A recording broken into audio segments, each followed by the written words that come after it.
Bonjour à tous, j'espère que vous allez bien. Je suis ravie de continuer cette série de l'Alliance amoureuse avec un nouvel épisode dans lequel on va continuer d'explorer la dimension de nos ombres, en tout cas à travers mon témoignage, la dimension de mes ombres, celles qui ont été révélées par l'intermédiaire de cette relation.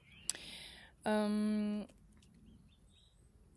bien toujours rappeler que comme je témoigne au fur et à mesure des processus de conscientisation qui se font, c'est vraiment ce qui me traverse à l'instant T. Et donc je vous invite à faire preuve de discernement sur ce qui est vrai pour vous et ce qui ne l'est pas. Cette alliance amoureuse dont je parle, c'est, je le rappelle toujours, cette unification en soi, c'est l'idée de vivre cette alliance amoureuse en soi par la rencontre avec un ou plusieurs partenaires. En tout cas, c'est comment est-ce que je vis cette unification, cette conscience unifiée en moi, cette unification même cœur-conscience, tout en incluant l'autre. C'est-à-dire que c'est pas juste une quête personnelle, c'est je vis mon processus et quelque part je me sers de l'autre en miroir pour voir où j'en suis. Et pour moi c'est un des chemins d'éveil qui nous est offert pour nous éveiller au réel.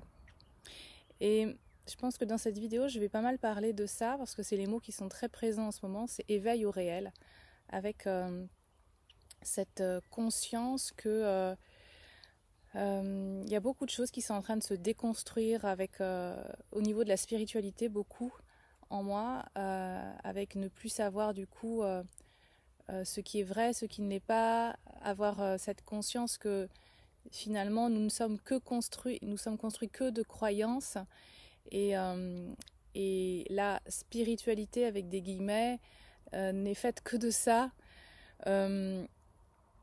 Et je me suis... c'est comme si là j'étais dans une phase où en sortant de cette illusion dans laquelle j'étais, en tout cas en voyant clair à travers cette relation, ça me permet de voir clair aussi sur tout un tas de croyances. Et je vais essayer de parler un petit peu de ça aujourd'hui.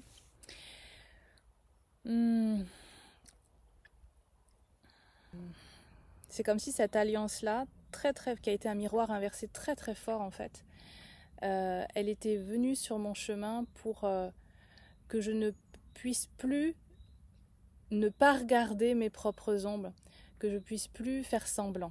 Et c'est en ça que pour moi c'est la fin d'une illusion et que c'est le début d'un éveil véritable.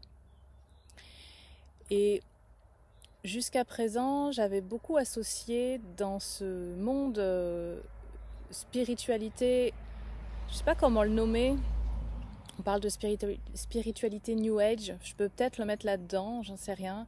En tout cas, beaucoup associé la spiritualité, l'éveil comme un chemin qui nous amène à être de plus en plus connectés à notre multidimensionnalité, à des plans de plus en plus élevés, à l'invisible, genre à s'élever en fait, et à s'élever tellement que quelque part, il y a un moment donné, il n'y a plus de connexion avec le réel.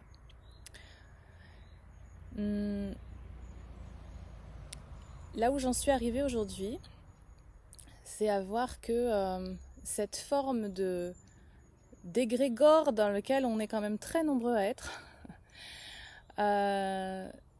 c'est pour moi une déconnexion du réel, une fuite du réel, un peu comme une drogue. C'est-à-dire que quand on commence à rentrer dans ce monde spirituel, à voir tout à travers ce filtre-là, il y a une forme d'addiction à vivre de plus en plus d'expériences comme ça et à avoir... et à pouvoir avoir tendance, même, ça a été mon cas, à juger que finalement le reste c'est pas important, ou le reste c'est même c'est même que c'est pas important, j'avais vraiment des jugements, et là ça m'invite à voir mes ombres, ceux qui sont pas sur ce chemin-là, finalement, ils ont rien compris, quoi. Ils sont complètement nuls, ils sont complètement ignorants, enfin voilà, tout ça. Et donc il y a une coupure qui se fait avec, euh,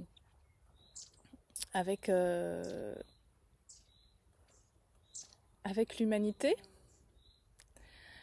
et avec, moi j'aime bien cette notion de réel, avec le réel.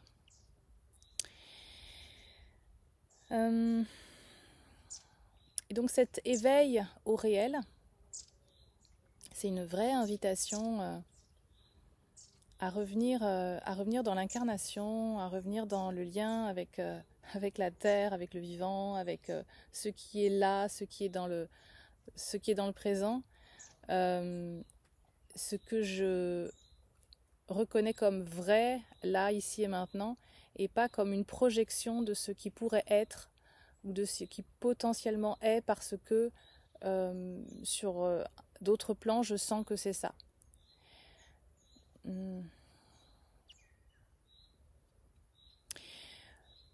Par rapport à cette illusion, je trouve qu'il y a un super parallèle à faire vraiment entre l'illusion dans laquelle on peut être quand on est amoureux et l'illusion dans laquelle on peut être dans une certaine forme de spiritualité.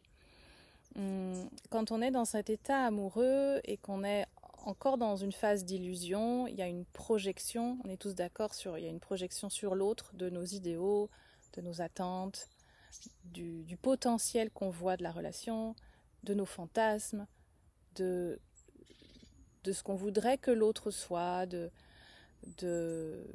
voilà, par rapport à tout un tas de croyances et de filtres.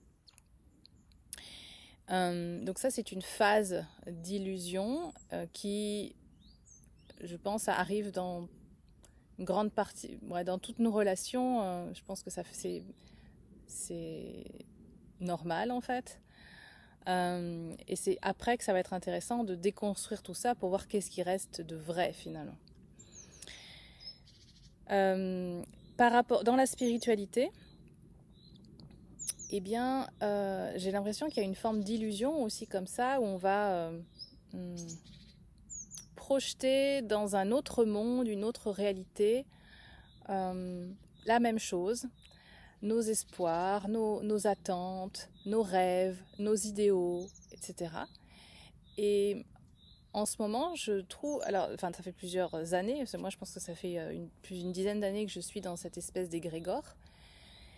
Et ça s'entretient comme ça, on rencontre des gens qui sont aussi dans ça, donc on entretient quelque chose de cet espoir de autre chose que ce qui est, en parlant de nouveaux mondes, en parlant de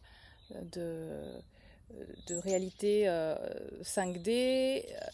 Et je dis pas que c'est faux, je dis pas que c'est vrai, je dis pas que... Voilà, je suis juste en train de mettre le doigt sur la déconnexion du réel, qui fait que beaucoup de personnes, et j'en ai fait partie, ne vont plus considérer que cette réalité comme étant vraie, avec une déconnexion totale du réel. Et puis comme il y a de plus en plus de personnes qui adhèrent à ça, eh bien ça fait tout un tas de personnes qui vivent dans cette illusion-là, et qui vivent, ils vivent sur une autre réalité, en fait.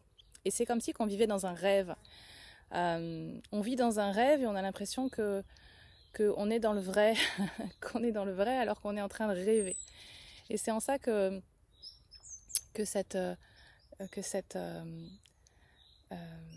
là où j'en suis là, moi, et donc cette alliance amoureuse, finalement, elle est venue mettre fin au rêve. La fin de l'illusion par rapport à cette alliance-là, elle est venue mettre une fin à l'illusion du rêve spirituel.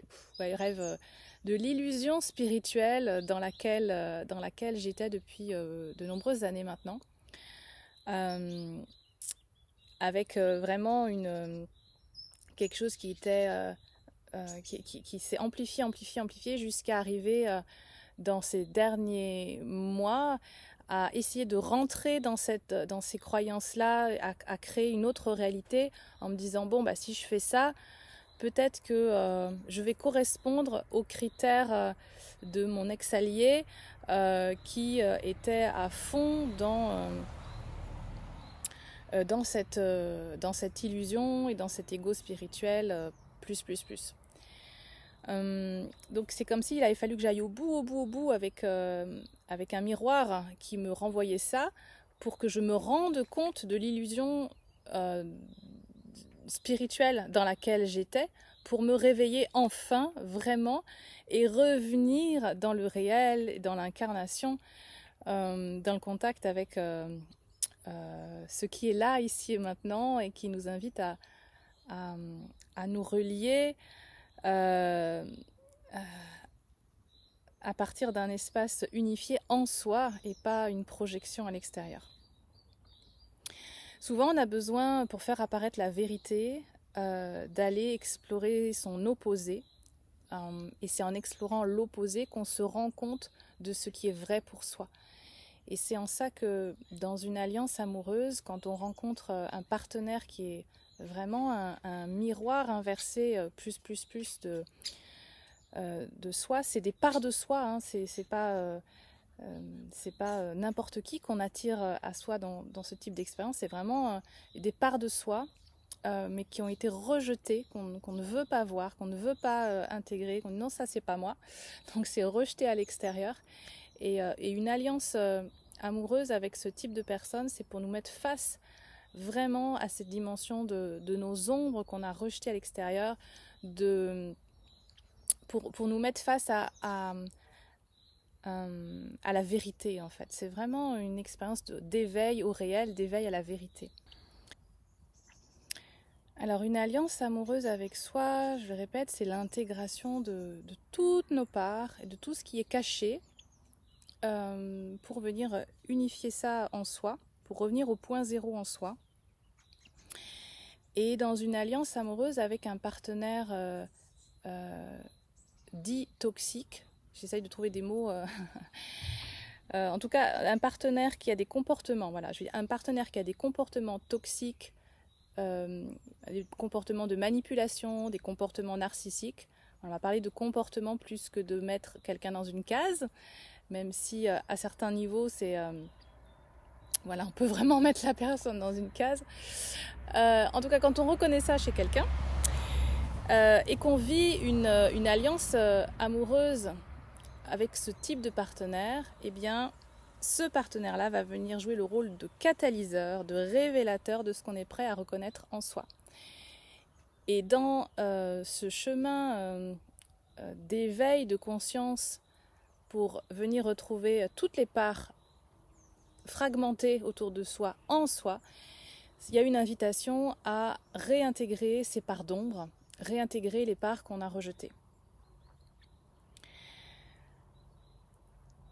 Tant que j'ai besoin de ce partenaire qui a des comportements narcissiques, de manipulation, des comportements toxiques dans ma vie, c'est que j'ai pas encore reconnu ces parts-là en moi et que j'ai encore besoin de les projeter à l'extérieur.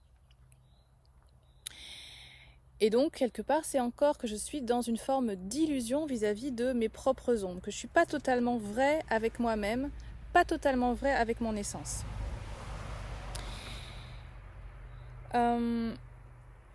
Lorsqu'on est avec un partenaire il y a un beau rayon de lumière là qui apparaît. Lorsqu'on est avec un partenaire qui a une emprise sur nous, sur le plan psychologique, énergétique, donc je parle de ce que j'ai vécu, donc je me suis laissée vivre et traverser par cette expérience dans ma dernière relation. Maintenant que j'en suis sortie, quand on est dedans, c'est compliqué de voir les choses, mais maintenant que j'en suis sortie, je peux voir que finalement, c'était une manifestation dans la matière d'emprise dans lesquelles j'étais sur un plan plus subtil. Je vais essayer d'expliquer. Finalement, si j'accepte de me soumettre à quelqu'un qui va avoir une emprise sur moi, dans la relation humaine. Quelque part, ça veut dire que je me suis soumise à des énergies qui ont eu une forme d'emprise sur moi, que j'ai quelque part remis mon pouvoir à l'extérieur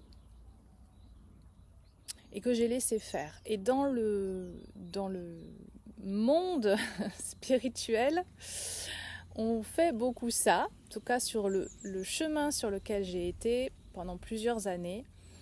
Il y a cette idée de prier ou de demander de l'aide à différents guides, archétypes, entités, et on le fait toujours avec cette envie d'être dans la lumière, dans l'amour, etc.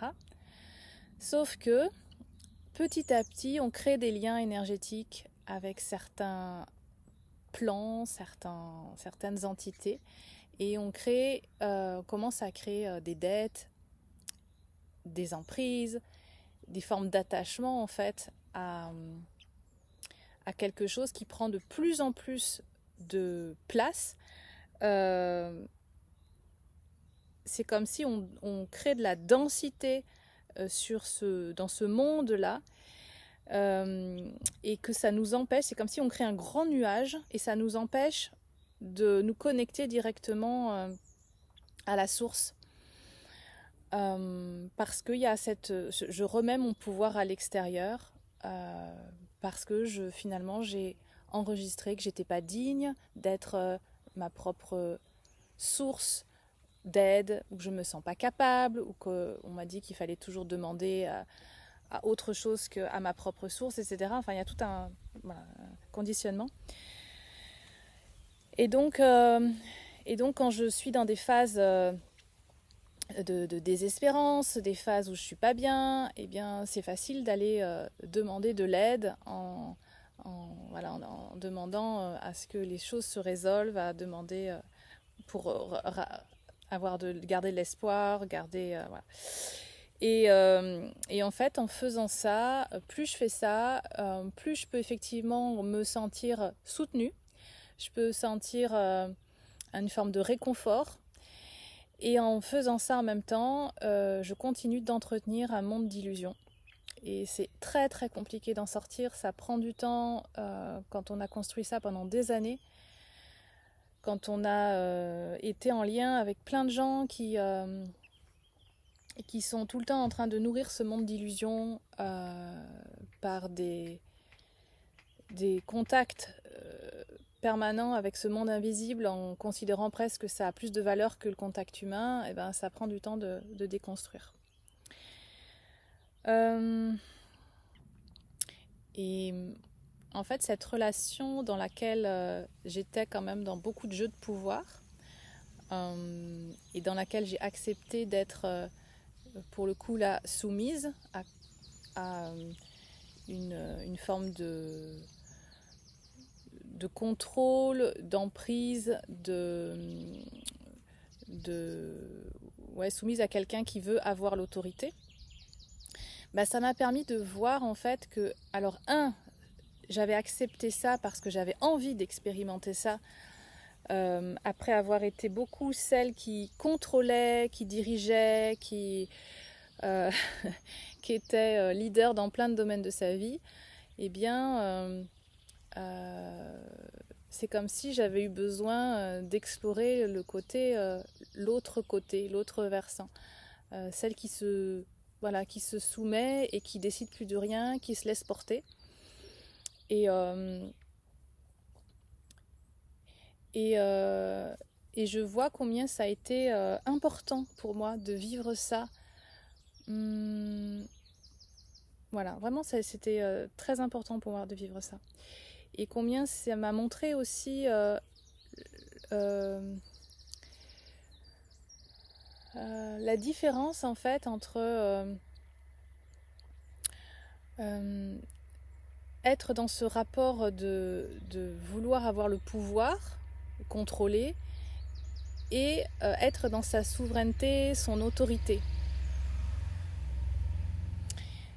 Et c'est comme si j'avais eu besoin donc d'explorer, je contrôle, je domine, donc je pouvais le voir dans la vie, dans tous les domaines de ma vie, dans ma vie professionnelle. Voilà, j'ai appris toutes les ficelles du marketing pour savoir comment manipuler finalement les informations pour que les personnes à qui je parle suivent ce que je dis. Donc je reconnais pleinement que ce sont des techniques de manipulation que j'ai utilisées.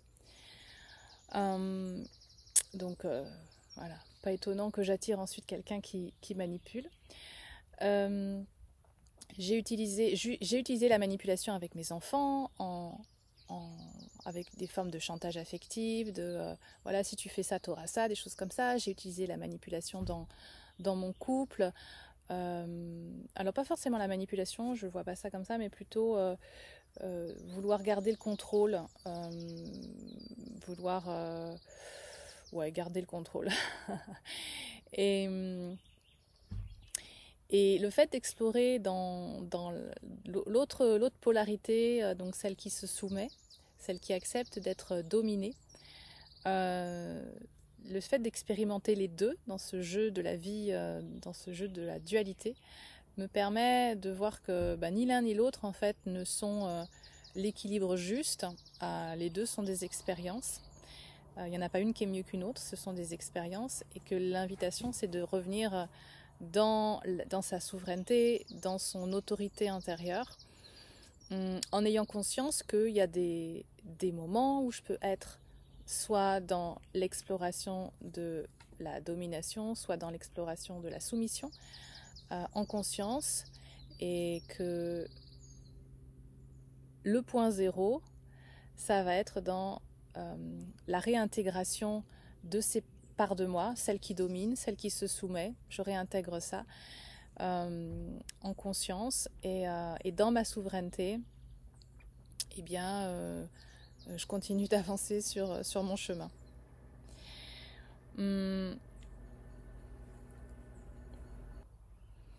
Donc pour conclure cette vidéo, j'ai envie de nous rappeler encore une fois, ou de me rappeler encore une fois à quel point la relation à l'autre est clairement une voie d'éveil au réel. Et que dans cette période particulière qu'on vit, en tout cas dans mon réel à moi, il y a cette invitation à réunifier, à réintégrer ces parts d'ombre. J'ai beaucoup exploré la réunification du féminin et du masculin. Et là, donc c'est toujours la même chose finalement, mais c'est une part encore plus... Enfin, c'est genre les parts qu'on n'a pas envie d'aller voir, quoi. C'est venir réintégrer ces parts sombres en soi. Et tant que je ne le fais pas, en fait, tant que je rejette ça, eh bien, ces parts-là, elles sont soit projetées dans des relations, soit elles sont récupérées par des entités qui vont passer par des relations, de toute façon. Mais en tout cas, elles vont être récupérées par quelque chose. Si moi, j'intègre pas mes propres ombres, elles sont récupérées. Et ça crée des situations pas forcément confortables. Et nous rappeler combien il est temps de venir réintégrer ces ombres en soi pour faire l'alliance amoureuse en soi de ces ombres et de sa lumière. Et en ça, ces partenaires-là sont sur notre chemin pour nous accompagner aussi à notre réveil, de la même manière que nous sommes sur leur chemin aussi pour leur permettre de se réveiller, de se révéler, parce que les deux sont des miroirs, et donc pour le partenaire qui va avoir des comportements toxiques et de manipulation, il va avoir en face de lui quelqu'un qui va le ramener régulièrement sur l'inviter à voir ce qui est faux. Et c'est très compliqué aussi pour ces partenaires-là d'être face à ça. Voilà, ce qui est faux et puis le potentiel de lumière aussi. Voilà, c'est vraiment donc c'est un partenariat entre les deux, une alliance entre les deux pour se révéler l'un et l'autre leurs ombres et leurs lumières, tant que ces fragments-là ne sont pas pleinement intégrés en soi. Et c'est vraiment le but en fait de ces relations. Si on essaye de donner du sens, parce que c'est compliqué quand on est dans une alliance comme ça, une alliance où on voit tous les dysfonctionnements. Enfin moi ça a été mon cas, de voir tous les dysfonctionnements, toutes les failles et tout ça, et puis de voir à quel point c'est une alliance qui m'a fait me réveiller, grandir, et voilà. Et donc ces relations, elles sont extrêmement transformatrices si on les accueille comme des initiations, parce que c'est une mise en lumière, je le rappelle, des fragments de soi qu'on a laissés à l'extérieur. Et voilà, c'est des très très beaux miroirs de ce que nous sommes invités à réintégrer en nous pour faire cette alliance amoureuse en soi. Et on ne peut pas avoir d'impact ou d'influence sur l'autre. La seule chose dont on peut s'occuper, c'est de l'alliance amoureuse en soi, de réintégrer les parts fragmentées de soi en soi. Et ce que choisit l'autre, ce que décide l'autre, ne nous concerne pas. Parce que sinon on retombe dans un schéma de sauveur et on enlève son pouvoir à l'autre, sa capacité de s'auto-révéler quelque part. Et la seule chose qu'on a à faire dans cette alliance amoureuse, dans ce partenariat-là, dans ce parcours d'âme-là, c'est de se révéler à soi sa propre vérité pour être de plus en plus unifié en soi. Voilà, je suis ravie d'avoir partagé ça avec vous. J'espère que ça fera du sens, que quelque chose pourra résonner en vous par rapport à des relations que vous avez vécues ou que vous vivez, qui sont des miroirs de part de vous à intégrer, particulièrement sur ces ombres qu'on est invité à intégrer en soi. Et je me souviens, je terminerai là-dessus, quand j'ai rencontré mon allié, mon ex-allié, il y a 2 ans, je me souviens que très vite, j'avais cette phrase à l'intérieur qui me disait « J'ai trouvé un partenaire à la hauteur ». Je ne savais pas trop ce que ça voulait dire en fait. Et aujourd'hui, l'interprétation que je dirais, c'est que c'était un partenaire qui était à la hauteur de me faire aller rencontrer mes propres ombres, parce que j'avais un tel degré de résistance en fait, qu'il fallait vraiment une expérience assez forte finalement pour que je puisse aller me voir à travers son miroir. Et voilà, donc ce sont des relations, sont vraiment des relations d'âme, des relations initiatiques, des relations qui nous invitent à nous révéler pour être de plus en plus soi avec soi, dans cette conscience à la fois divine et humaine, les deux en intégration profonde. Voilà, n'hésitez pas à liker cette vidéo, à vous abonner, à mettre un commentaire sur ce qui vous parle, ce qui résonne, Voilà, et à m'envoyer un message en privé si vous avez envie de partager un bout de votre histoire avec moi. Et puis je vous donne rendez-vous pour le prochain épisode de cette alliance amoureuse. Je vous embrasse.